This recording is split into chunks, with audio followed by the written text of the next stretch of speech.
Durable designs, installation से maintenance की life long customer service. आपके घर में फिनिस्टा नहीं है तो कॉल कीजिए। Finer Finesta. Hamuzi, 1 hour lined up for you.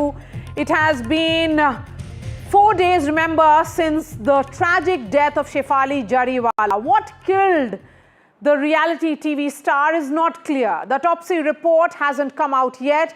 Hence, the questions surrounding her death remains. We have a panel of actors, entrepreneurs lined up for you to understand what are the pressures of staying in the glamour world and what role do anti-aging treatments, anti-aging therapies, when they are combined with fasting, what impact does it really have? That's at 9:30 p.m. But before that, 2 shocking images, look at these, or videos, which have surfaced over the last 24 hours from Himachal Pradesh to Odisha. Netas targeting and beating up officers. Will they away like they have in the past for this kind of high-handedness, we ask. But first up, the never-ending power tussle in Karnataka between these 2 gentlemen, the Chief Minister and his deputy. There is a temporary truce somewhat in this Karnataka Nataka. Siddaramaiah is firmly in the Chief Minister's chair, but it may well be short-lived at the moment. That is the indication. The Congress is saying that it's a happy family. It's a Game of Thrones that's playing out between the Chief Minister and the Deputy Chief Minister. Congress in charge of Karnataka, Randeep Surjewala, met MLAs today and then he spoke to the media. Let's first listen in to what Randeep Surjewala had to say. Are you taking opinion on leadership change? The answer I had given yesterday also, I am answering again today. The answer is clearly no, in one word. You also asked me whether you are asking whether DCC should be changed. I said yes. I am going to ask the opinion of the MLA, how is District Congress Committee functioning. I am also asking Mr. Shivakumar has appointed 111 office bearer to a constituency, whether they come to the constituency or not, or whether they have taken my post and they are sitting at home. Who are not sitting at home, we will have to replace them.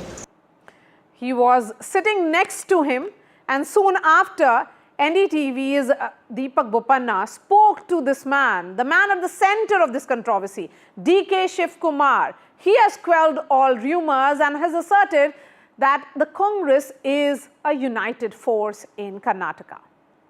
I don't want any MLAs to bat for me. Their love to me is different. I am a party worker. First, the party is important. They should work in their constituencies. They should not think of the party decision has been already taken 2.5 years back, 2 years back. They will take a call whatever the party needs. But I am not in a race of now. I want my party MLAs to work as per the directions of the High Command and the manifesto. That's all. So this ongoing power tussle in Karnataka has seen many chapters. The concluding chapter is yet to be written. At the heart of this saga are 2 towering figures, Chief Minister Siddaramaiah and Deputy Chief Minister DK Shivkumar. Let's break down the key elements of what is an intriguing power tussle, the genesis of this conflict. The roots of this tussle trace back to the 2023 Karnataka Assembly elections. The Congress party under the leadership of Siddaramaiah and DK Shivkumar secured a resounding victory. However, the post-election scenario quickly turned contentious as both leaders vied for the Chief Minister's post. Power dynamics now. Siddaramaiah is a seasoned politician and someone who has a massive mass appeal. And he was clearly chosen as the Chief Minister. DK Shivkumar is known for his organizational prowess and loyalty to the party, and he was chosen as the Deputy Chief Minister. This arrangement, however, did not quell the ambitions of DKS, who has made no secret of his desire to lead the state. There have been these rumors that there was some kind of an understanding of 2.5-year deal. Rumors have been rife about a supposed deal where Siddaramaiah and DK Shivkumar would share the chief minister's tenure, each serving for 2.5 years. While both leaders have publicly dismissed these claims, the whispers persist, adding fuel to the ongoing power tussle. DK Shivkumar, remember, enjoys the trust of key Congress leaders, from Sonia Gandhi to Priyanka Gandhi. This trust has bolstered his position within the party, making him a formidable contender for the top job of the chief minister. And the rivalry, though, these two leaders has led to internal dissent within the Congress party in Karnataka. Supporters of Siddaramaiah and DK Shivkumar have made public statements highlighting issues of corruption and mismanagement. This has further complicated the Congress party's efforts to present a united front. The stakes are very high for the Congress party. Any misstep could destabilize the government and erode the Congress party's support base. The leadership tussle not only threatens the stability of the current administration, but also the Congress's prospects in future elections. So in conclusion, the Karnataka Nataka is a high-stakes political drama with far-reaching implications. And as the Congress party navigates this turbulent phase, all eyes are on Siddaramaiah and DK Shivkumar. Will they find a way to coexist, or will the power struggle lead to a significant reshuffle? Only time will tell. So let's talk about DK Shivkumar. He may have to wait a little longer, as you heard from Randeep Surjewala, that there's no question of any change of guard at the moment. But the Congress stalwart brings a lot on the table. He is known as an organizational man. He brings that exceptional organizational capabilities. His ability to mobilize resources and people has been pivotal in numerous electoral campaigns. In times of crisis, the Congress party turns to him. His reputation as a troubleshooter is well earned, having resolved complex political situations in Karnataka and in multiple other states as well. From negotiating alliances to quelling internal dissent, his problem-solving skills are unmatched. He is someone who has unwavering trust of both Sonia Gandhi, Priyanka Gandhi, and also Rahul Gandhi. His loyalty and dedication have earned him their confidence, making him a crucial figure in the party's strategic decisions. DKS also has a track record of delivering electoral victories. Notable among these is his role in the formation of the JDS Congress coalition government in Karnataka in 2018, ladies and gentlemen. His strategic interventions have often turned the tide in favor of the Congress. He belongs to a crucial constituency. He is from the Vokaliga community. DKS has leveraged his influence to garner support for the Congress. His appeal to community voters has been significant in particularly the last elections. So he will continue to play a pivotal role in shaping the political landscape. But because he has been told to wait a little longer, what does it actually mean for the Congress party? That is the big question now. Let me bring in A.S. Popanna, who is a Congress MLA and also legal advisor to the Chief Minister of Karnataka, Mr. Siddaramaiah. Mr. Popanna, is it a temporary truce or will it continue? The question is, how long will this last? No, truce is not the right or appropriate word in my understanding. Truce is when there is a battle. Truce is when there is a fight.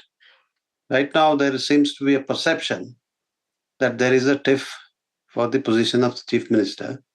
And as an MLA of the Congress party and part of the legislature party, I can assure you that this is merely speculation. Suits a good story for people to watch, but far from the reality.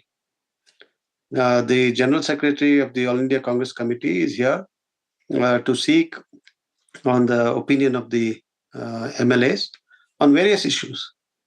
That does not mean that it is here to deal with the leadership. It is definitely not so. Therefore, this is more of a speculation and creating public interest, not at all anywhere close to the truth. What made Randeep Surjewala travel to Bengaluru if all was well? I mean, what was the need for him to travel to Bengaluru, hold that meeting with the MLAs of the Congress party? No, see, you see, that is his job. I mean, he was to come a few months back, but various reasons he was busy with the Haryana elections, and therefore he delayed his trip. And he is here now. The timing of his trip or timing of his visit to Bangalore cannot be mistaken to be to settle issues of leadership. He was to be here a couple of months ago, but could not come because of the earlier elections. And he's here, and he himself, as the General Secretary, has made it very clear that he is not in any way dealing with the leadership issue at all. But And none of what he has spoken to the MLAs, as you can see from media reports, deals with anything close to the leadership issue. okay, but Mr. Punana, does it really augur well for your government? You may want to present a picture, a happy family picture, but here are MLAs, coming out openly and asking for leadership change. These are MLAs close to DK Shivkumar. They have spoken about it openly. I mean, the MLA remains defiant. I mean, he's seen as someone who has been demanding it repeatedly. Because if people speak in public domain, it cannot be seen as just speculation, sir. No, you see, the family is of 140 MLAs and MLCs and members of parliament. So it's a larger family than a couple of MLAs coming out and speaking. But there is some opinion which is being expressed. High Command has been very, very categorical on this, and so has been the state leadership, that MLAs should not go out in public and express their opinion. They are entitled to express their opinion, but it should be within the four walls of the legislature party meeting. So therefore, there is action. I think today the KPCC president himself has issued a notice to one of the MLAs. I'm not agreeing with whatever any of these MLAs have said. It should not have been brought out in public domain. We should stick to institutional discipline. End of the day, we are an organization, and we are all here to build that organization. Therefore, I don't agree with what the MLAs, but let's look at the numbers. We are talking about stray incidents of one or two MLAs, and most of them first-timers who are coming out and expressing themselves, expressing their loyalty to whichever leader they think they belong to. Other than that, these are aberrations, if I can say so, in a large organization which has this number of MLAs. So two MLAs or three of them saying something which is an opinion that they're expressing, you can't call this as some dissident activity or some claim to change in leadership. Okay, so if all is well and that there is no, rebellion of sorts which is playing out, that everything is fine, my question then is there, then why are some MLAs also raising concerns about corruption and doing so in public domain? Sir, every statement that is being made in the public space actually is fueling what has been for the last 2 years an uneasy equation between the Chief Minister and his deputy. No, the charges of corruption also has been made, if you really look at it, by two MLAs. In the real sense, if you really look at it, and it's not substantiated by any kind of material. Of course, they have now come around. They have spoken to the leadership. They have spoken to the Chief Minister, and they have been made to understand that these are things which should be, told in the right forum. But if there is corruption, then the state administration headed by Sri Siddaramaiah is well equipped to deal with that situation. And if you ask me, and I don't say this as a legal advisor to the Honorable Chief Minister, but I'm saying this as a citizen of Karnataka, that if we are looking at the present government, headed by the Honorable Chief Minister Sri Siddaramaiah, it is one of the cleanest governments we have in place right now. There are areas of concern. There are areas which we must address. I can't deny that. And I'm sure that the moment it comes to the notice of the Chief Minister and the Deputy Chief Minister, they will address it. We must address corruption. We must address maladministration. We must address concerns of the people. That is why we are here and elected as representatives, and they will do it. All right, Mr. Punana, really appreciate your time. Let me bring in Professor Sandeep Shastri, who is joining us. We have B.S. Arun, senior journalist. Syed Asad Abbas is a political analyst, also a Congress supporter. Also, Dr. Sudha Halkai is the spokesperson of the BJP. Karnataka is joining us. Professor Shastri, as someone who watches Karnataka politics very closely, how long will this continue? Every next month, there is something or the other which is coming out of Karnataka that the Chief Minister and DK Shivkumar are at loggerheads. So it doesn't really present a picture that Mr. Surjewala tried to do so today. And he also said it very clearly that, there will be no change of guard whatsoever. One I will summarize it. Is it a temporary truce? I think it definitely is. There is the presentation of a happy family, and that is before the public eye. But then the family has its internal contradictions, the family has its small rivalries, the family has its dissidents within, and that seems to be coming up at a regular frequency. Let's also remember that whenever you have had chief ministers and deputy chief ministers, irrespective of which party is in power, there has never been a happy equation between chief ministers and deputy chief ministers in the past too, be it a BJP government, be it a coalition government, be it a Congress government. Very often the deputy chief ministership has been the consolation prize for not getting chief ministership. There was that wait and watch as to when the change would happen. Many of the new government was forming in Karnataka. I had suggested to you that there is a 1+1+1B, which is only one deputy chief minister, a KPCC president will continue. Professor Shastri, I will request the producer to fix that audio because the audio is really choppy. In the meanwhile, please come in, B.S. Arun, as a journalist watching Karnataka. Do you think there are several chapters left in this story? Well, 2.5 years of Siddaramaiah will come to an end by October.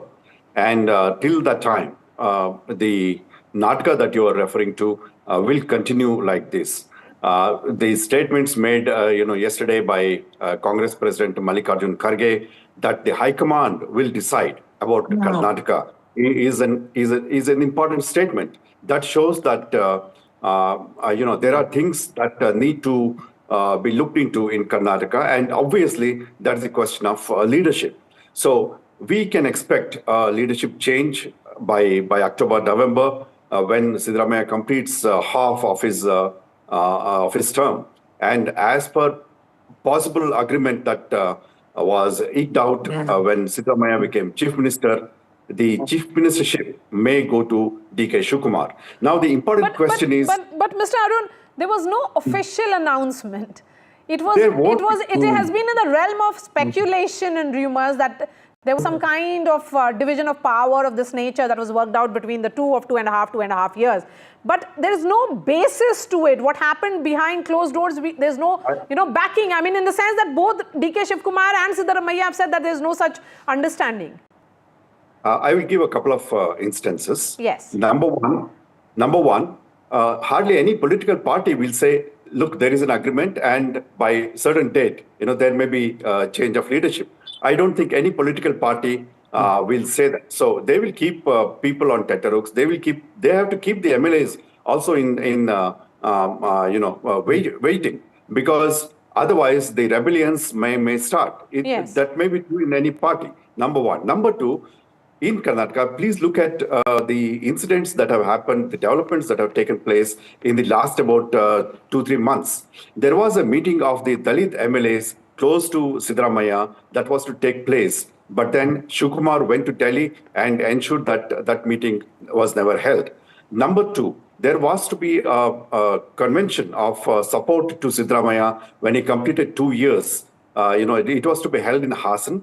but that was not to be, under the banner of supporters of Siddaramaiah, but it was to be under the KPCC, as Shivakumar ensured. Now, recently come to the caste census that took place in Karnataka 10 years ago, and the cabinet was not allowed to discuss it.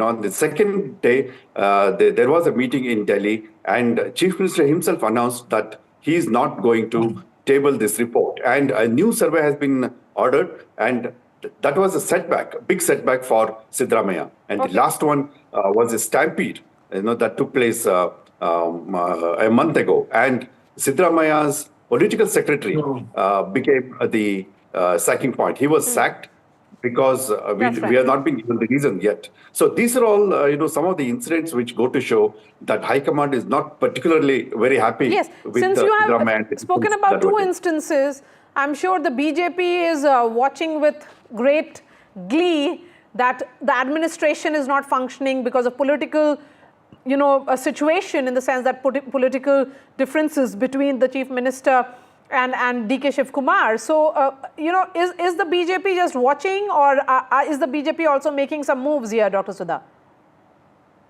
Let me tell you, for us, it is the development of the state, the welfare of our state is what matters to us. And what I have learned over here is this is the last days of the Solomon grant of the Siddaramaiah government. And what difference is this going to make whether DK Shivakumar is going to be the Chief Minister or Mr. Siddaramaiah is going to be retained as the Chief Minister? Because their only ideology and the agenda is vote and note. And for the vote, they are into the appeasement politics. So their journey ends up on this triangle of the vote, note and appeasement politics. There has been no development. So we are focused on the development of our state and the welfare of our states. And what we have seen in the past 2.5 years, every alternate debate is who is going to, regarding the tussle of power between these two people. And there is absolute collapse of the law and order over here. There is a price hike which has crossed the national price index. There is no women's safety in Karnataka. There is a health emergency in Karnataka. And these people are not bothered about it because they are completely focused on looting the public. Not only the public, but the exchequer of the Karnataka as well. They have been caught in so many corruption of the case. Asad Abbas, one may tend to agree with Dr. Halkai, because you are spending all your time in troubleshooting, solving the internal differences which are playing out in full public view. When will the government function? What about the administration? The fact is, let me quickly fact check the state of Bharatiya Janata Party spokesperson. Respected ma'am, are you even aware that Karnataka is the second largest contributor to the GDP of a beautiful nation? The agriculture here in Karnataka. Please, are you aware the number of the crime cases going on in Karnataka? Can I there is get no uninterrupted time, please? I did not interrupt you. Kindly extend the same courtesy. Maria ji, could you please intervene? Can I get my Dr. Sudha, you'll have to time, listen please? to Thank him. you. Maria Dr. ji, Sudha, can I get my time? Dr. Sudha, let him please? speak. I'm going to come to you. Please, ma'am. Yes, go ahead. Not just that, the state of Karnataka has outpaced the national GDP by 6.4%. So trying to say that Karnataka is going down only because BJP is not ruling here is absolutely wrong. My beautiful city of Bengaluru continues to be the Silicon Valley of the East. We are one of India's best startup capitals. Now coming straight to the point, I completely disagree with B.S. Arunji. Let me tell you this on your show, Maria Shakil ji, that in the next 3 years, Shri Siddaramaiah, or Honorable Chief Minister of Karnataka, will continue to be the Chief Minister, and I have my reasons why. No doubt, DK Shivakumar is a troubleshooter. Not just that, political analysts will tell you, the political strategists will tell you that he is the rainmaker of Karnataka. He makes things happen even in a drought. But the fact of the matter is, the grassroots leader of the Ahinda movement, the social movement, the minorities movement, the Dalit movement, Kittur Karnataka, Hyderabad Karnataka, the leader, one sacrosanct leader is Siddaramaiah. In an exclusive to your channel, DK Shivkumar ji also said he has doused all the fires, that for now he's not aspiring to be the chief minister. The state, the leadership, the party, the high command has given him the reins for the 2028 next Karnataka elections. Okay, so therefore, that is settled. Are you saying that in 2028, when Karnataka goes to polls, it will be under the leadership of DK Shivkumar? Absolutely, it is So quite that's silly settled. to say Okay, that because Professor Shastri. because Siddaramaiah ji has already been the chief minister twice. So therefore, when it comes to 2028, I am definitely sure of the fact and that DK and Shivkumar other factors will also certainly be get at a chance. play here. The age factor in particular, there'll be call for generational shift here. Professor Shastri, we have spoken about what DK Shivkumar brings to the table. He is also the chief troubleshooter for the Congress party, not just in Karnataka but also outside. But the question is he being a troublemaker here in Karnataka for his party? Maria ji, Syed ji made a very, very important point about Siddaramaiah's stature and his position, which I fully concede. He also said that for the next election, Shivakumar will be the leading face. Now, going by that factor itself, when somebody is made a leading face, he or she is the one who leads, especially when you are the ruling party before the end of the term. So I would believe, even in what Syedji is saying, it's not a question of if there will be a change, but when there will be a change in Karnataka. As of today, there seems to be a truce. As of today, there seems to be a happy family. But then we have seen these rumblings time and again, and not just with the current government, but in previous governments in Karnataka. So I will not be surprised if these rumblings continue, because these rumblings are a reflection of the internal developments within a party. Now, many would argue that when Siddaramaiah became chief minister for a second time, possibly DK Shivakumar was promised that he would be the only deputy chief minister, which he is. He would continue as KPCC president, which he is. And also likely that there would be a shift of leadership at some point of time. So I think given that factor and given the fact that DK Shivakumar has been a party loyalist and somebody very important in the party, it may be a little difficult to sideline him. And finally, Maria, the 2 years that we have had Siddaramaiah in power, it has not been a Siddaramaiah like in his previous 5-year term. There have been this time serious challenges. There have been various issues of corruption which have been raised. Handling of various situations has not been up to the mark. Today, the tribunal has said that the suspension of the IPS officers was not correct. So there has been a lot of flack that the leadership has been facing, and it has been an embarrassment for the party. But B.S. Arun, as someone who has been, following the two camps very closely, I mean, has it led to a lot of bad blood between the two sides, or is it only because sometimes it surfaces through this kind of fueling that they do through their MLAs or their camps? Well, I don't say that, there's a lot of bad blood here. Even just yesterday, we have seen both Siddaramaiah and Shivakumar holding hands, in Mysore. And also, many times they have said that, this government, even yesterday, Siddaramaiah said this government is strong like a rock. But then he didn't say that his government will be, his own government will be there for 5 years. He said the Congress government will be like a rock for the next 5 years. So there is an indication, that he may not continue beyond October. Okay. That is one thing. But Maria, we should also see that over the last, all these 2 years, Siddaramaiah's camp was very active. People like Satish Jariwala, a powerful minister from Belgaum, and many others loyal to him, had been holding the dinner meetings and lunch meetings. The one minister who came out just recently, K. Rajana, the cooperation minister, a very strong supporter of Siddaramaiah, he has come out and said that there will be a September Kranti in Karnataka. Okay. What that means.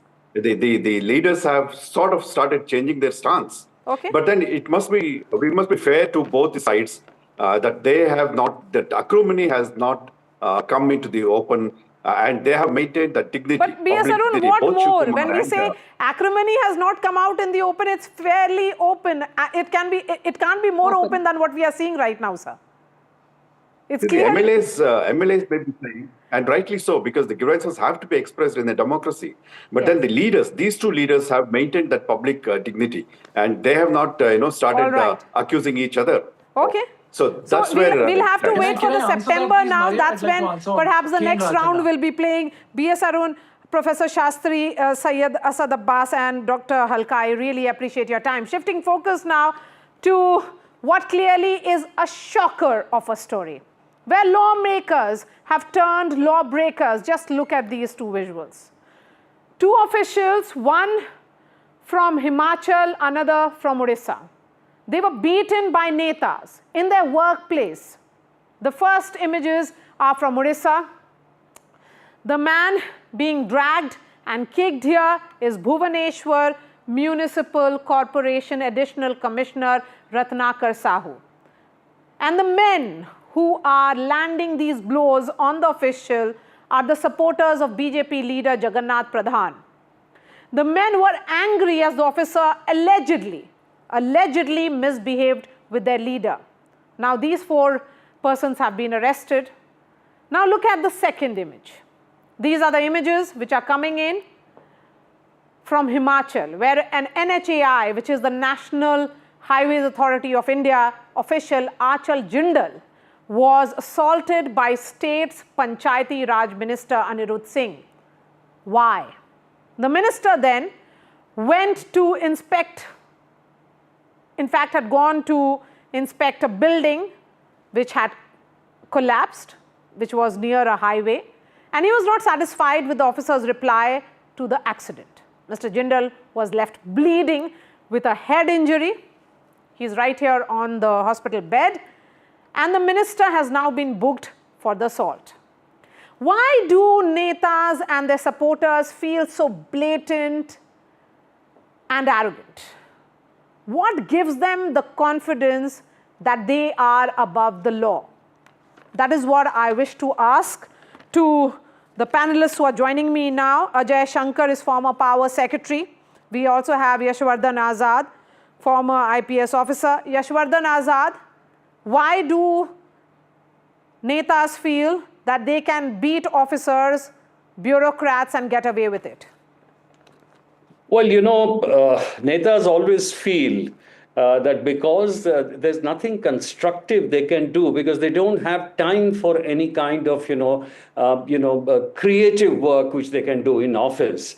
With the secretaries, work on the table. So the only thing they can show is of law dispensation, and that is law dispensation to impress their followers. So the followers will complain about certain road and certain engineer for vested interests, and they will go to the spot to show how they are the real ruling party and they are kings of that particular area.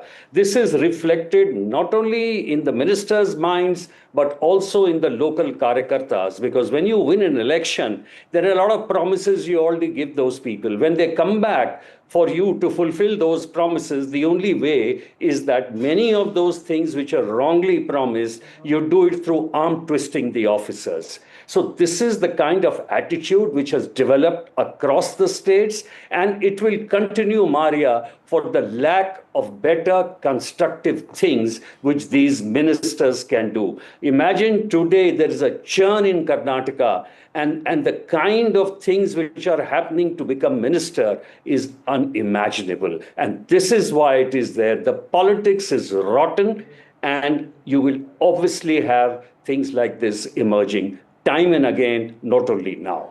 But Mr. Azad, isn't there a law protecting bureaucrats? That they can't be beaten up, thrashed the manner in which they have been? Just look at these visuals which have come in from Odisha. What explanation can be given? That he was thrashed because supposedly he misbehaved with their leader. So the leader perhaps sanctioned this kind of aggression? I totally agree with you, and it is because the officers in that particular area don't stand tall. The superintendent of police, the collector of that area, they're supposed to visit the spot immediately and take the situation under control, because the attack against an officer is an attack against the system. And therefore, today you will see The officers today try to cut corners. They will never try to come on the face of an issue and never try to confront. And this is across the board. And if you choose the right officers, this will not happen. For example, the minister should have been straight away arrested on an FIR. And you know, you can lodge an FIR, nobody can do anything after that. At best, they can transfer you. So these are things which used to happen earlier. But I can also say that the netas were also sagacious. Even if you cut across lines and go a little overboard, they will not punish you or reprimand you for that. So the whole culture, ecosystem has changed.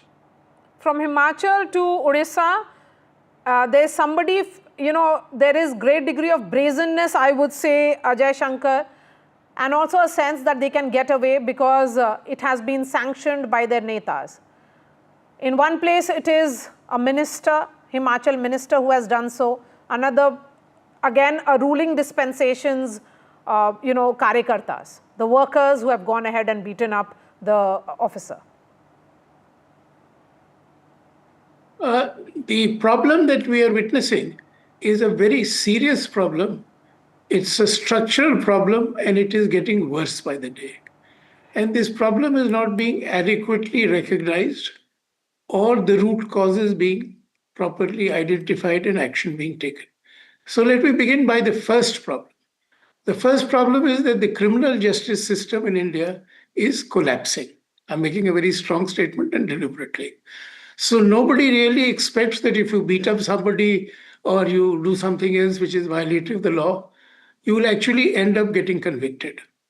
So the worst example which comes to my mind is the Delhi chief minister having his chief secretary being beaten up in his office. Now, though he was from another party and the ruling party was different, but still the law didn't take its due course because the due course required arrest and conviction. The other major problem, and that's the other serious problem, is that in the political class, there is the belief that I want political power to dispense political patronage. That's right. But I do not have the belief and the confidence that I must act within the framework of the law and that I will not violate the law. And the third problem is that India is a country which is experiencing an explosion of expectations, and the government machinery and its delivery capacities are weak. And the public perception about government servants and what they do and how efficient they are is very low. So there is this feeling that you must go and intimidate and bully people. Now, when you go and intimidate and bully people, then people lose their heads and beat up people.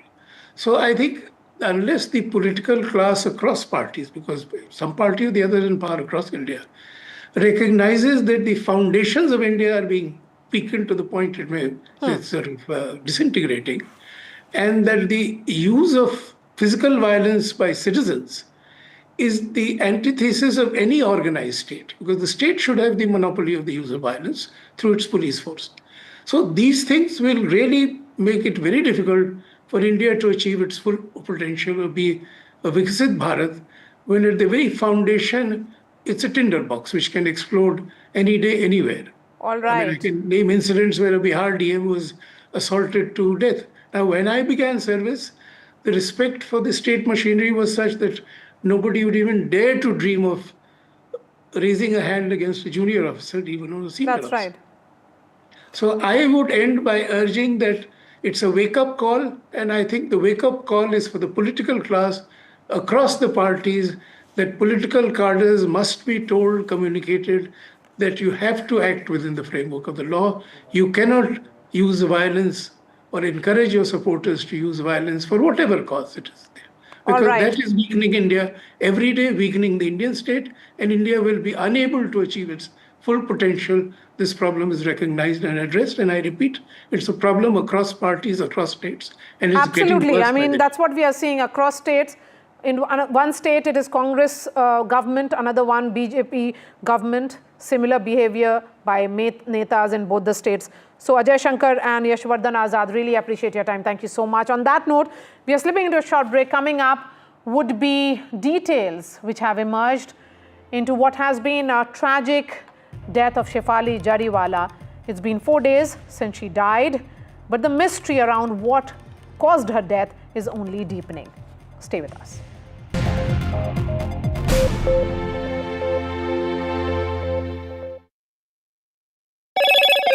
Hello, Moto. Motorola, India's leading AI smartphone brand.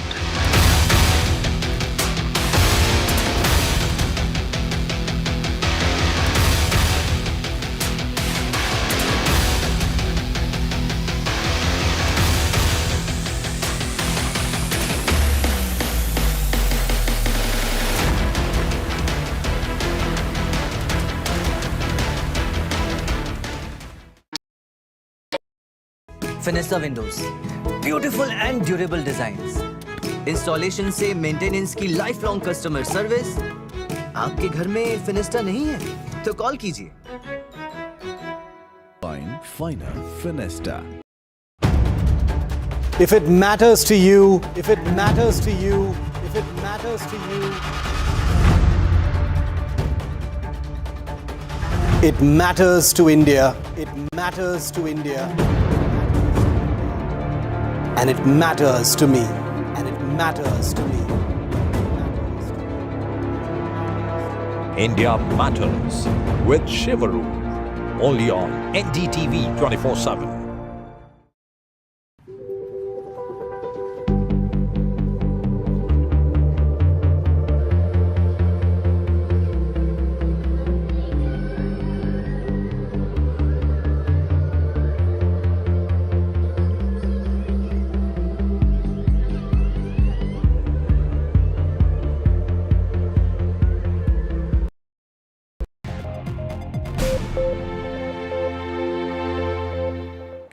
It's been 4 days since the sudden and tragic death of reality TV star Shafali Jariwala.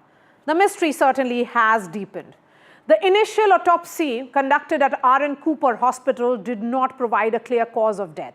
The doctors have reserved their opinion pending further forensic analysis.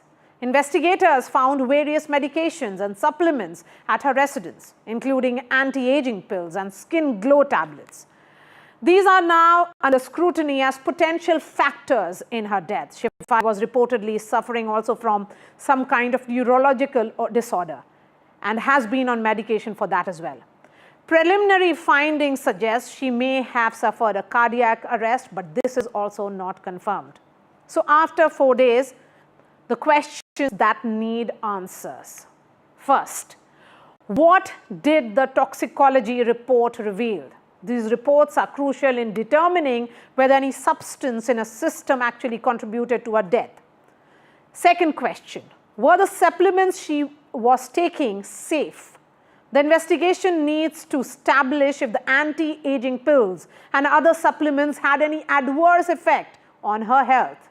The third question, could her fasting have played a role considering she collapsed after breaking a fast? It's important to understand if her dietary practices had any impact on her health.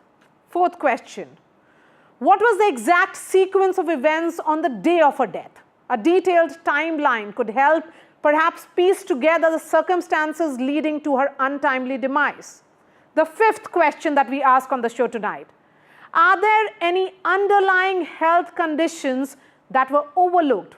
Perhaps a thorough review of her medical history might provide insights into any pre-existing conditions that could have contributed to her death. So in conclusion, the mystery surrounding Shafali Jariwala's death continues to deepen. And as we await further details, it's essential to keep asking these crucial questions to uncover the truth. On the show tonight, we have Ravira Bhardwaj, who is an actor. We also have Rashi Mal, who is an actor and musician. Lakshay Narula is TV presenter. Ira Trivedi, yoga acharya and author. Chavi Mittal is an actress and entrepreneur as well. Ira, beginning with you, how do you look at this death? The mystery remains 4 days on, no clarity what caused her death.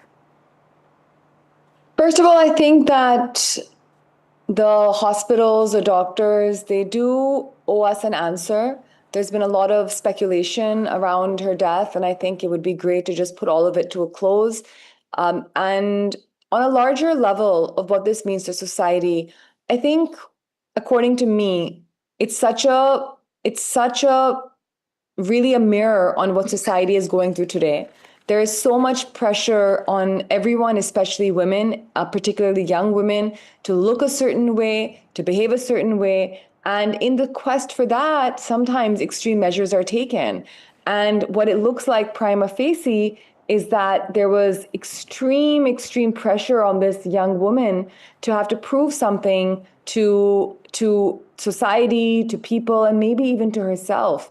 And these extreme measures have led to really an extreme result. Yes, so but Ravina Bhardwaj, anti-aging pills or skin whitening treatment aren't really extreme if you look at it. There could have been an underlying condition that aggravated the situation here. See, glutathione pills are generally used for kidney and liver things. Its side effects are skin lightening. And a lot of people fail to understand that it brings a load on your livers and kidneys. It's primary for that purpose. And because people discovered the side effect of it, and then it makes you fairer, and people started using it without even knowing what exactly it's used for. And I think skin lightening, as we have a taboo in this country about fair skin means more beautiful. A lot of people resort to that without knowing what they're entering. And when it comes to vitamin pills, overload of vitamins is also not good. Like sometimes you are suggested that you should not eat kidneys of animals because it is overloaded with vitamins. It can also cause a lot of harm. So overloading of anything is not good, even under or over. So I personally feel she overloaded on a lot of stuff, and even vitamins in a larger quantity are not good for you. Okay. Lakshay, your thoughts on this? Absolutely. I think, first of all, thank you for having me. Honestly, I think that we often see the glitz and the glamour from the outside, but what we don't see, because I'm not a health professional, but I would like to say, if we actually double click on the points that have been mentioned here, right? But we can say that what we don't see is there are silent pressure that builds up behind the scene. There is a pressure to look a certain way. There is a pressure to maintain a certain weight. There is a pressure to fit into almost an unrealistic image of perfection, what we okay see.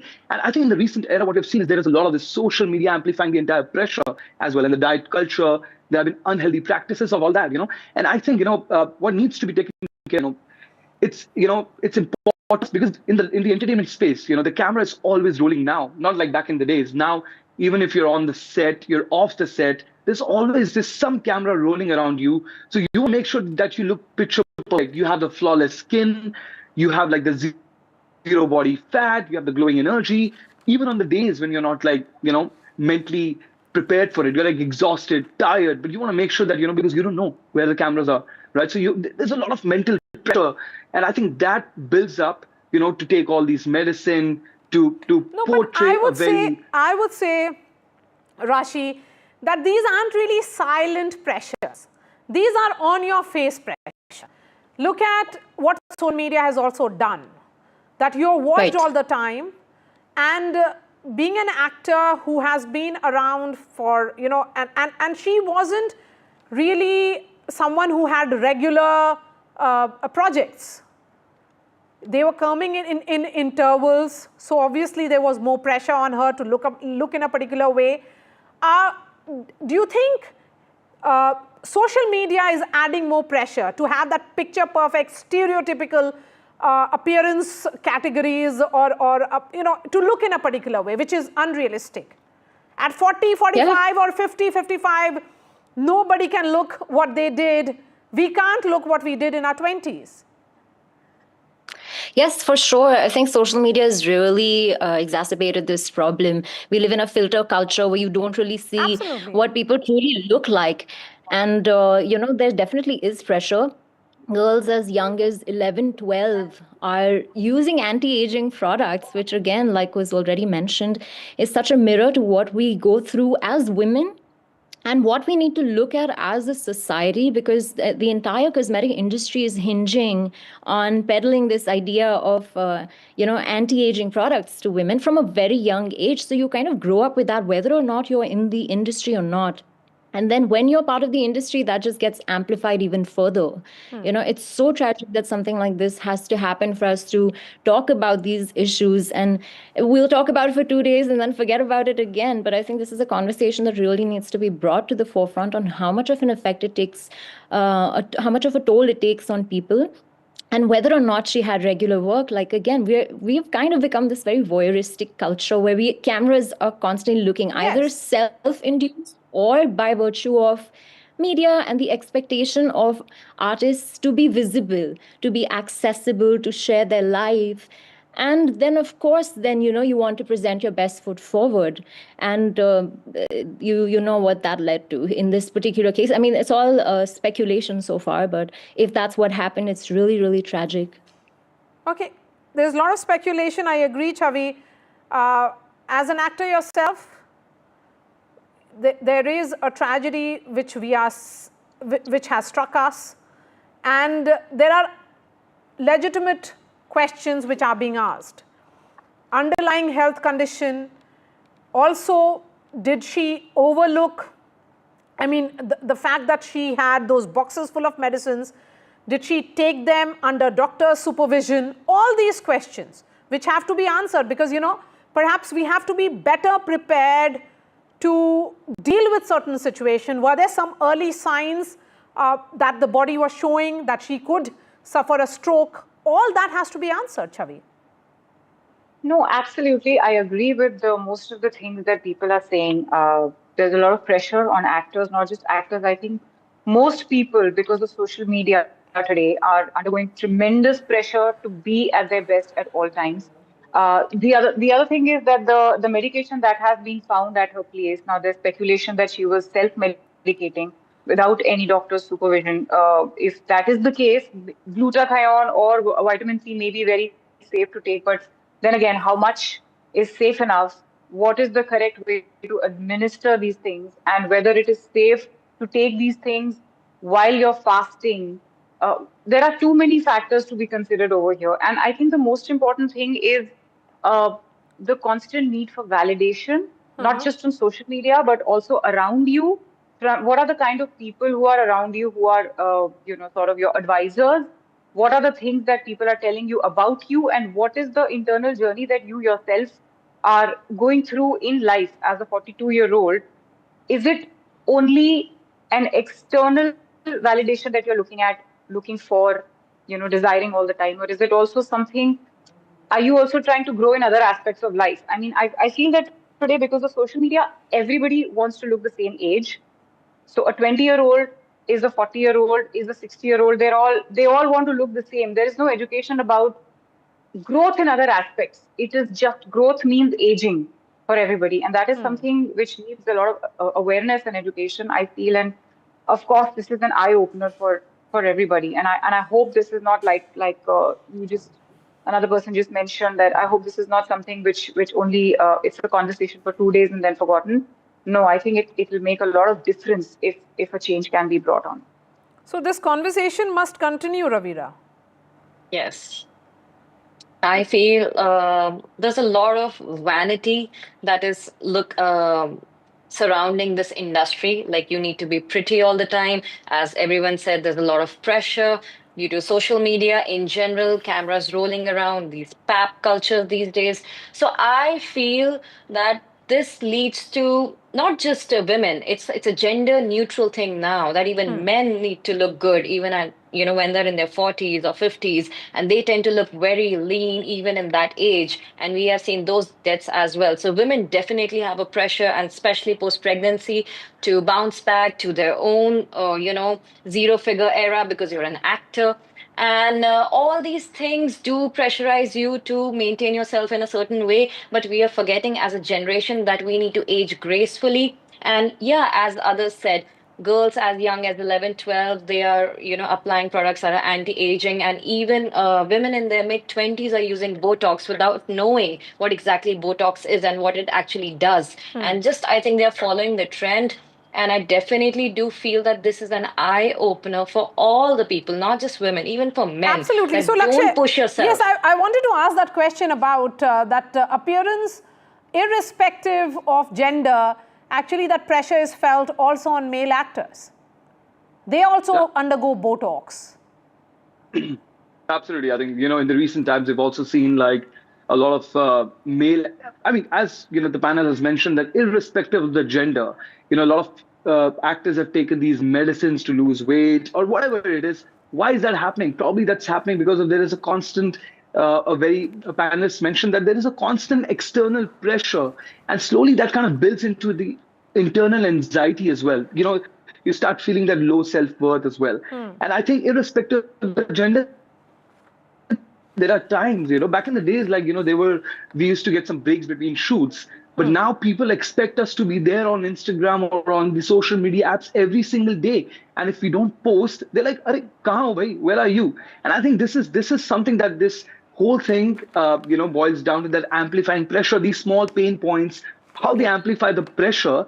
And, I really want to add that, we need to tell that your body is your home, and don't destroy it to make it to look into someone's when highlight reel or something like that. When we look at body, we have to also look at one very crucial aspect of this, which is body and mind era, which is about fitness, about ensuring that you have that mental strength along with your physical strength, and that's where your fitness routine comes in.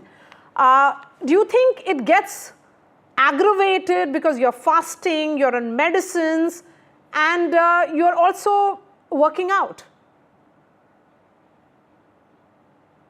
You have to unmute yourself, Ira. Yeah, what happens is that when we take all these medicines, especially for women, their endocrine system gets deeply affected. Those are your hormones. And when that begins to happen, there is a direct impact on how you're feeling, on your moods. So that is why once you start injecting yourself with all of these different chemicals, there is a direct impact on how you're feeling. And you may end up feeling very sad, very depressed. So there's also that very important thing to consider. So when we adopt any exercise routine, in particular yoga, because yoga works on the positive side, it really, really balances your endocrine system. So it really has a direct impact. So it's really important in this age of social media for influencers like me and everyone else out there to prioritize health and wellness, to emphasize the importance of exercise, to emphasize the importance of eating well, because all of those have such a big impact on how you're feeling and how you're doing. Absolutely. So, I mean, all these protein shakes that we keep talking about, does your body actually need that kind of protein is also a question. So, there are a lot of unanswered questions, and we certainly hope that all the viewers will be speaking to perhaps nutritionists, doctors, their trainers before, just starting popping pills. That's certainly, which is not going to help anyone. So Chavi Mittal, Ira Trivedi, Lakshay, Nurula, Rashi Mal, and Ravira Bhardwaj, really appreciate your time. Thank you so much for joining us. That's all from me on this edition of The Last Word. Thanks so much for watching. Vishnu Shom joins you next.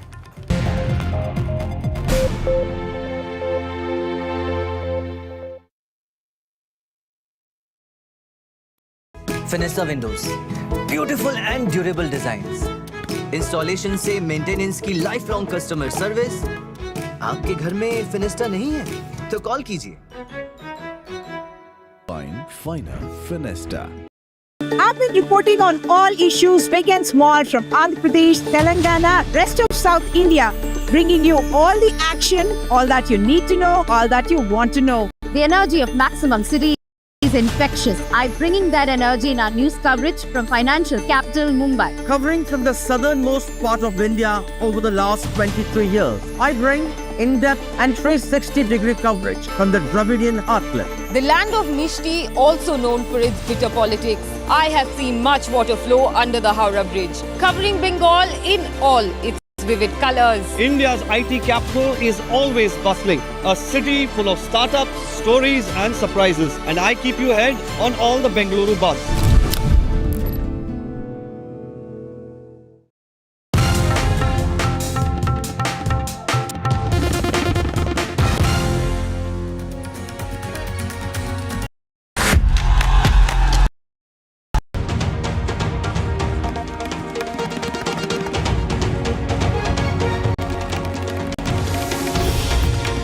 right and center. I'm to show on the program today. Fresh details emerging on how it's just a matter of days before the Air India crash report comes out. It should be out by the 11th, by the end of next week is what most people expect. Remember, there is a time period within which it must come out. What we have learned at this juncture is that by the 11th of this month, that report must come out. Remember, more than 270 people had lost their lives. Sources indicate that details on the aircraft, crew, aerodrome conditions, the weather, expectations win that report. The preliminary one, it'll be about 4 to 5 pages. It's expected to provide key findings and perhaps also disclose the cause of the crash itself. We'll know about the investigators looking into this. But again, that key point, is there going to be a cause which is identified? Well, those are the key points. It is a big day now that we know that it's going to be out very, very soon. Remember, that final report will take some more time. That could be up to 3 months. Joining us now, Group Captain Amitabh Ranjan. Group Captain, thanks very much for being with us. We finally got a date now, approximately the 11th of this month, by which time it'll be out. Is there a reasonable expectation that we will know the cause of the crash, or do you believe that this might stretch on for a further couple of months? Good evening, and thank you for having me on the show, and good evening to all the viewers. Okay, first of all, the report is mandatory to come out within 30 days. So it will come out. Because nowadays we don't use those old era CVR and rather cockpit voice recorder and flight data recorder. They are all digital. And so basically what happens is that all the parameters are taken out. It is fed into a simulator. Simulator can simulate exactly what happened. So undoubtedly the report will come out within its timeline. That's a critical piece of information over here, Group Captain. Would it be fair for me to assume that, given the fact that it's been several days now, about a week since the data was downloaded successfully, that the investigators by now would know exactly what happened? And if they don't, then this could be a larger mystery which involves the Dreamliner fleet around the world. If you come to think of it, not everything is a conspiracy. I mean, we would like to believe into something different, that something is happening behind the scenes. Even though there has been some news reports lately, specifically of former Inspector General of Department of Transportation of from USA, Mary Schiavo, if I am correct. And you need to look at potential software issues and whether the engine's rollback thrust. And, you know, I mean, there has been one example in the past of a Japanese ANA, Boeing 787, after having landed, that taking place. Is that something you consider to be something that needs to be looked at closely? Okay, that was something. See, there is something called as weight on wheels. So once there is weight on wheels, the engines may have rolled back. But the FedEx about which everybody is talking of, so please understand, it's a full authority digital engine control.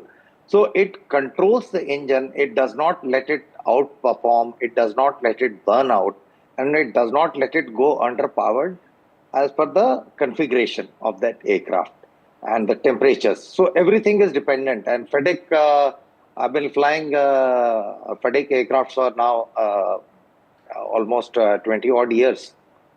It works every time. It has worked every time. So therefore you feel that that is not necessarily the cause of this crash? Yes, I assume so. All right, and just one more quick question, Group Captain. Yes. You would have heard of what took place a few days after AI 171 went down, when an Air India 777 on a flight to Vienna went down by approximately 900 feet. Some reports indicating that there was a stall warning which was heard. There was the control stick shaker as well, the yoke shaker as well, which was triggered, indicating that they were losing lift. It's unrelated to this, but was that another cause of serious concern for Air India? It's not just Air India. Any aircraft in the world can get this warning. It depends on the weather. See, it is the conditions as of now in Indian subcontinent is pre-monsoon maturing into monsoons. In this time of the year, the air is not stable. And it has got a lot of updrafts and downdrafts. Right. So if the aircraft, and no sensor, no pilot, nothing in the world can see an updraft or a downdraft. Nobody can see. All right. So, but that was one way or the other a fairly close call, I would suggest. But let me go across to NDTV's Sesha Sen, who joins us at this stage. In fact, she's brought us all of the details which I spoke about earlier. Sesha, bottom line is that the investigators, one way or the other, are pretty close to wrapping this up. They have to come out legally with that report by the 11th, right? Right, the Aircraft Accident Investigation Bureau, which is, leading the investigation into the Ahmedabad plane crash, is set to release its preliminary investigation report, by July 11th is what we are learning. Now, this report is likely to be a 4 to 5 page document and will offer the first official insights into the circumstances surrounding the incident. Sources also indicate that the report will entail key details such as the aircraft involved, which is the Boeing 787, which we all know, also about the crew information, the airdrome conditions, as well as the weather data, at the time of the crash. It is also expected to provide preliminary findings on the wreckage, including the extent of damage to the engine and the airframe, which are critical in understanding the sequence of the events leading to the accident. More importantly, the report is also expected to disclose the name of the investigator in charge for the first time. Furthermore, it is expected to detail the progress made so far, in terms of analyzing the available evidence and any identified areas requiring further investigation. Also, as a signatory to the Sesha, those are key ICAO. points over there. Let's see how it finally comes through. People have been waiting around the world. Thank you very much for joining us with those details. We're going to move on now to a big NDTV exclusive. Zalmay Khalilzad, one of the foremost American diplomats, somebody with a real view on Op Sindoor, what took place here between India and Pakistan, and indeed all of the developments in West Asia. I spoke to him earlier on. What he says, in a sense, reflects some of the finest thinking in the United States. Well, these are particularly challenging times across the world, not least of all in West Asia. There is a tenuous ceasefire between Iran and Israel. The American strike surprised many, but the big question remains, to what extent has it set back Iran's nuclear program? To talk a little bit about the situation in West Asia, one of America's finest diplomats, Ambassador Zalmay Khalilzad, 26th U.S. Permanent Representative to the United States. He's also been Ambassador of the United States to Afghanistan and to Iraq. A great pleasure speaking to you, sir. Thanks very much for being with us. To what extent... Well, it's great to be with. Thank you. Please. Ambassador, to what extent is it absolutely critical to get the terms of a ceasefire between Iran and Israel down on a piece of paper so that it lasts? At the moment, there have been conversations and something tentative and tenuous. What about something more lasting by way of an agreement? Well, a lasting agreement is needed. It will be in the interest of all parties for there to be confidence that the war will not restart. And the U.S. is discussing, as I understand it, with Iran, the possibility or the desirability of having a meeting. And the U.S. has played a critical role, as you know, in the tentative agreement, the ceasefire that has happened and is placed. So a U.S.-Iran meeting, should it happen, it can play that role, and it would be desirable in my view. Ambassador Khalilzad, do you believe that the damage to Iran's nuclear facilities is significant enough to ensure that there would be no weaponization of enriched uranium by Iran going forward? Well, it does seem that the there was significant damage. But how significant? That's a matter of time for confidence to be developed to know exactly how much damage has been done. And there is also, of course, always a possibility that if Iran has moved the 60% enriched uranium and the 20% enriched uranium, significant quantities of both Iran has had, and if it has an undeclared, even a relatively small enrichment facility, that it could then enrich the 60 and 20% to 90% levels, which will be weapon grade. And if they have worked on a bomb design, on fuses, on working the metal, then they could rush to producing a nuclear weapon. Now, some have said that the damage has been not only done to the enrichment facilities, but also to some of the adjunct facilities, such as working the metal part of a weapon. We don't know in detail, at least not openly, this hasn't been discussed.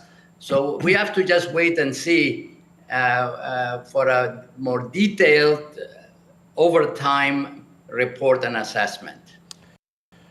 Ambassador, there's been so much talk in the last few weeks about regime change in Iran. It was always unclear about whether that would be feasible. Statements from President Donald Trump were not very clear. On a few occasions, he seemed to suggest that was on the cards. On a few other occasions, he seemed to suggest that perhaps that wasn't on the cards. Israel has been more direct. Perhaps regime change was their intention. Do you believe the fact that there hasn't been an attempt at regime change beyond what we've seen so far is an indicator that there was a realization that perhaps Iran couldn't be taken on militarily in quite the way that America and Israel expected it to? Well, I think the issue of regime change, a lot of people around the world, including in the United States, would like the people of Iran to have a government that's better than the current one. There are lots of reports that the government is unpopular. There have been movements, demonstrations, massive demonstrations by women and other advocates of democracy and rule of law. But I think the responsibility for that change, to have a government that the people support, really belongs to the Iranians. And I think President Trump has been known for some time that he is not an advocate of regime change. He has been critical of what we did in Afghanistan and in Iraq. The idea of a regime change, that then you become responsible for what happens in that country if you have changed the regime. So I think where we are is now the president has said, the President Trump, that he's not in favor of regime change. He wants to have better relations with Iran, and he wants to sit and negotiate with Iran. Is there a real concern that the fatwas which have been issued against Netanyahu and Trump just in the last couple of days mark a sense of renewed Iranian aggression, which might take away from any effort at real dialogue? I think that was an emotional response, and I don't know what the standing will be over time in response to what Prime Minister Netanyahu and even some of our leaders said while the conflict was going on about targeting perhaps the leadership or the supreme leader of Iran. I think over time, if negotiations occur, there has to be a more regulated interaction between Iran based on international law and the United States. The case of Israel is more complicated because of the issues having to do not only with Iran Israel relations, but also with the complexities of the Middle East, Palestine, Gaza, and Israel. I think that the imperative right now is to move towards a negotiated agreement that specifies responsibilities and roles of all sides, and that will give a greater degree at least of predictability to the relationship and interaction between Iran and the United States and others. Ambassador, I must ask you about your views on developments in the subcontinent. In the last couple of weeks, we've avoided a larger war. I would still use the word war to describe what took place between India and Pakistan. And yet there's this confusion about the role of the United States. President Trump seems to have suggested, in fact, on many occasions, that he threatened India and Pakistan and said that trade wouldn't happen between the US and India, for example, unless India walked away. Whereas everything that I'm hearing and the government of India is saying is that there was no mention or discussion of trade at all, and that it was Pakistan that ultimately came to the ceasefire table. What is your view on this divergence in what resulted in the end of hostilities? I think that the president has clarified in recent times that both India and Pakistan wanted to have a ceasefire, and he played an important role in facilitating. Yes. I believe it's good that the war did not escalate. But the lesson that I learned from the recent interaction, which is a lasting one, is that Pakistan needs to come to a judgment that the existing of nuclear weapons and the potential of nuclear conflict, which worries countries such as the United States about the war between India and Pakistan, should not provide a cover, a protection for use of terror, saying that nuclear weapons prevents or precludes escalation so that the risk of using terror is more manageable. But in fact, that's a very dangerous game. That a miscalculation could happen that you can get away with use of terror because you have a nuclear umbrella that will deter escalation. I think that a settlement of the issues between India and Pakistan is important, not only in itself for the peoples, for the two countries, but especially the risk that it includes necessarily that both are nuclear powers. And therefore, that would be what I would take away from this. I think the U.S. role was interested and seeking to avoid escalation and to help, if it could, when it could, to have a ceasefire and an agreement not to escalate. Ambassador, there are also many in New Delhi who are concerned about Pakistan's general, field marshal. I mean, he's self-appointed, being at lunch with the US president. We know Pakistan to be a state sponsor of terrorism. We've seen the top American general handling CENTCOM talk about the importance of America continuing its equation with Pakistan, which again is a state sponsor of terrorism. And on the other hand, America wants to deepen the strategic relationship with India, which of course is so important. But then it appears for the first time that America and India may not be speaking the same language or using the same path towards a collective shared vision that there cannot be any terrorism. If you are talking actively with a country which promotes terror, and we know that, I mean, we know what's happened in Pahalgam just a few weeks back, right? And say that you need to carry on with that relationship, and then you've got Field Marshal Munir over there in Washington, it seems to be against the premise, or one of the premises, of the India-US relationship. Right. I think that 2 points are very important, and I like to emphasize them. One is that strategically, given the current world, strategic cooperation between India and the United States is vital in this new order. The way that we conceived toward the end of the Cold War, relation between the US and China to be vital for handling the Cold War. Relations between India and the United States in terms of the new balance of power globally, but specifically in Asia.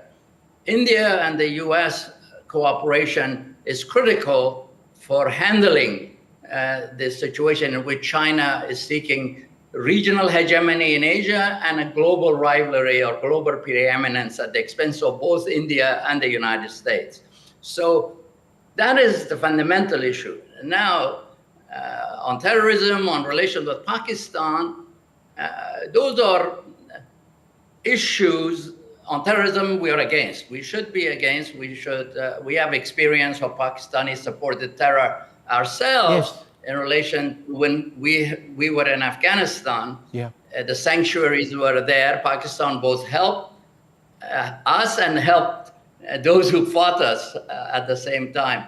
So we should be smart about even if we have to deal with Pakistan on certain issues of the day, that's the day issue. While the Indian relationship is a strategic, long-term, shaping the world order issue. And yes, India does sometimes things that irritate us, and we do sometimes things that irritate India. But let's not lose the big picture as to what we need and what India needs. A final question to you, Ambassador. Donald Trump, the US president, says the way in which America left Kabul, left Afghanistan, was deeply questionable. It shouldn't have happened in quite that manner.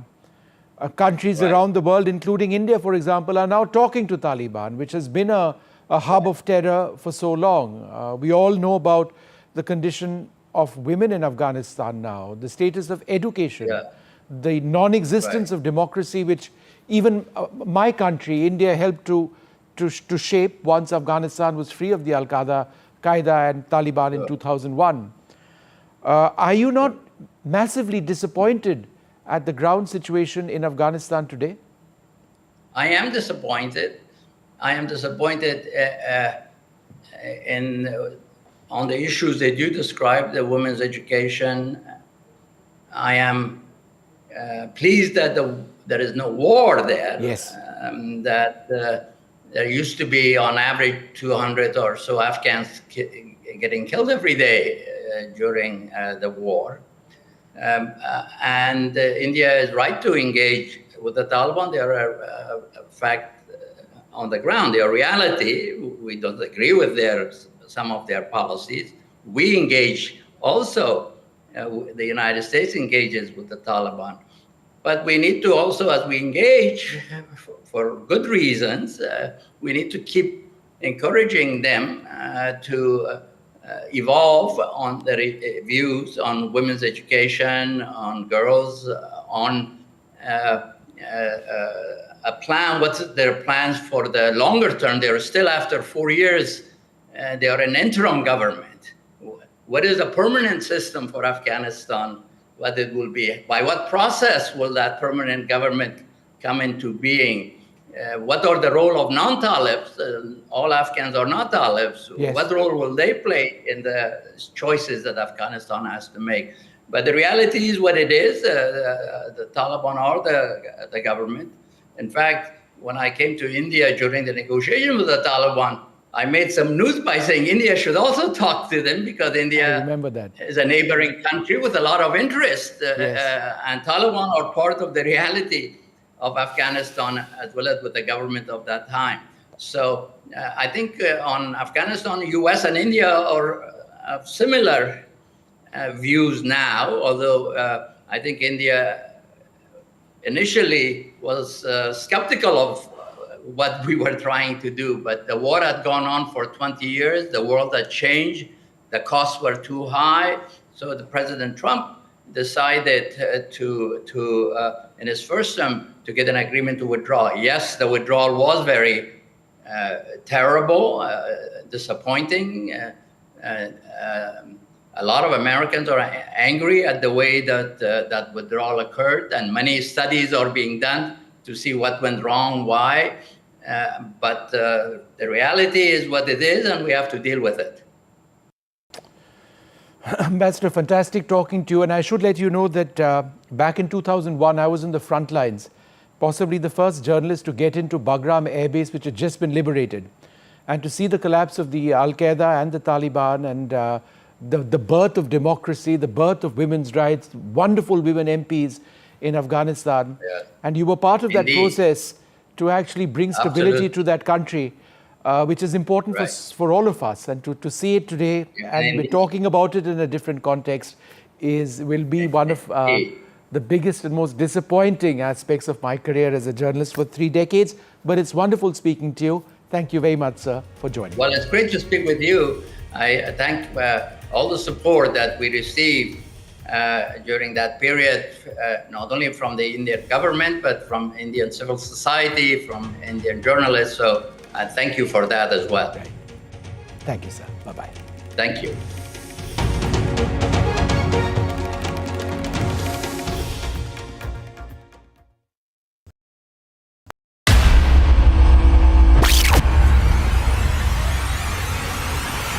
In the last 1 month, if you see, the share prices of Denzol Engineering has fallen more than 58%. Why are the rating firms calling the debt payments as default? We have 2 credible credit rating agencies on March 4th coming and downgrading the stock to D. Statements are consistently being proven wrong, and transactions are being taken place which are different from what they were originally pictured to be.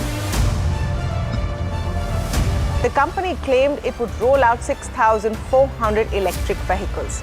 But what it has rolled out is a shocking scam. Funds meant for the project were funneled allegedly back to the promoters, the Junkie brothers. What did the money buy? Not EVs, of course, but a lavish flat in Gurgaon's luxurious DLF Carmelias.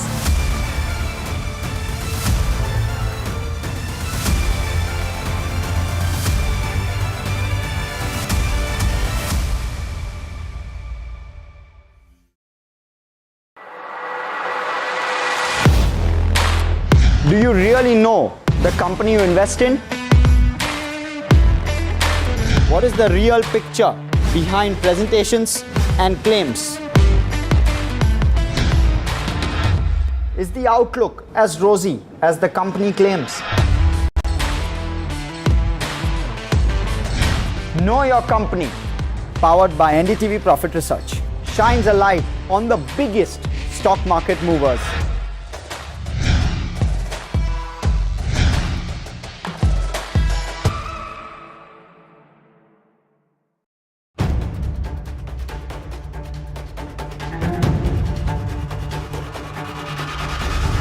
If it matters to you, if it matters to you, if it matters to you,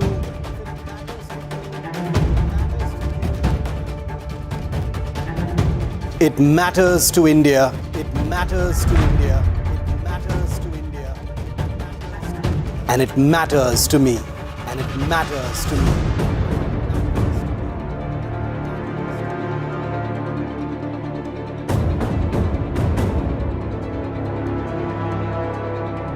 India Matters with Shivakumar, only on NDTV 24/7. Is your business future ready? Join the 13-week strategic ESG certification program for business sustainability and growth for CXO and business leaders by NDTV, Terry and Zenora. Master global ESG frameworks, gain real-world tools, and lead with impact. Starts July 13th. Enroll now and power your business with sustainability. If it matters to you, if it matters to you, if it matters to you,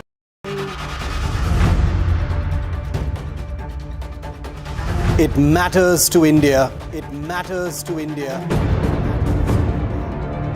And it matters to me. And it matters to me. India Matters with Shivakumar, only on NDTV 24/7. Is your business future ready?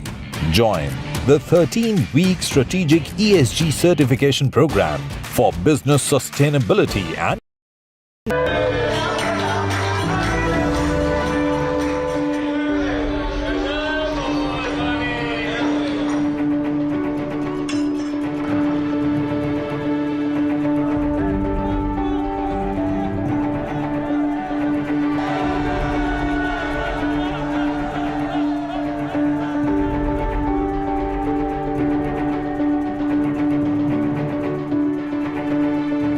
Before the start of Yatra, it is the security of Yatra, and this year there are unprecedented security measures which have been put in place. And it starts here. This is the Nunwan base camp in Pahalgam, and here Yatris will be frisked, their RFIDs will be checked.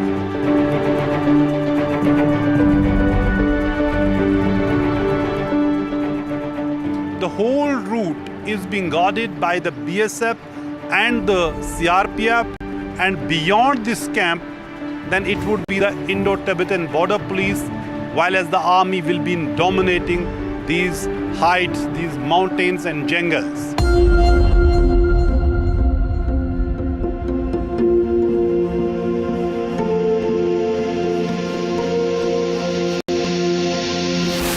Remember 2 months back, there was a horrific terror attack here in Pahalgam. Since then, government is not taking any chances. This year, 480 additional companies have been deployed for the Yatra duty, besides the existing security structure which is already deployed in Kashmir.